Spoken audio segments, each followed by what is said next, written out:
Alas 7:30 na ng gabi mga bay. Labas tayo. Pero maliwanag pa oh. Maliwanag pa mga bay dito sa Canada. Ano? So ito yung backyard natin. Yung mga ano dito mga bay, mga puno oh. Wala pa yung mga dahon pero pagdating daw ng summer, babalik daw yung mga dahon nito. Ito apple to mga bay. Yan. So yung yellow matutunaw na rin. Yan oh. Dahil nga magsa-summer na, siguro next month wala na to. Ayan oh. So yung mga ano mga bay, yung mga snow sa bubong, unti-unti na rin na lulusaw oh. So dito sa amin wala na.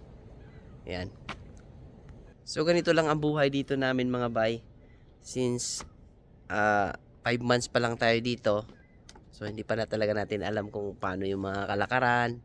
Although yung ibang mga basic na mga gagawin, alam na natin, pero marami pa tayong dapat malaman dito sa Canada mga bay. Lalong lalo na pagdating ng summer. Kasi iba na naman yung ano niyan eh. Iba na naman yung panahon niyan eh. Yung mga tao niyan magpupuntahan sa lake, yung iba magdala ng mga tent, mag-overnight. So kami, sabay lang kami sa Agos mga bay. Dahil nga una, hindi natin kabisado yung Saskatoon. May sasakyan na rin kaming nakuha, no? Pwede na kaming pumunta kahit saan, pero mahirap mga bay dahil baguhan pa tayo dito.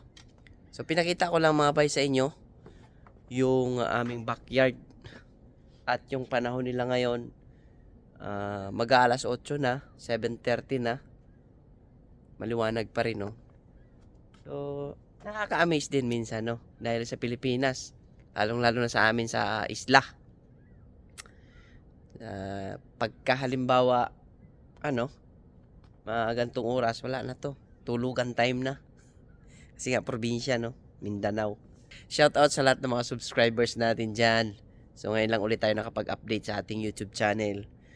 So dahan-dahan na tayo mag-vlog dahil nga wala na yung lamig. Sana tuloy-tuloy lang yung suportan nyo mga bay sa ating YouTube channel.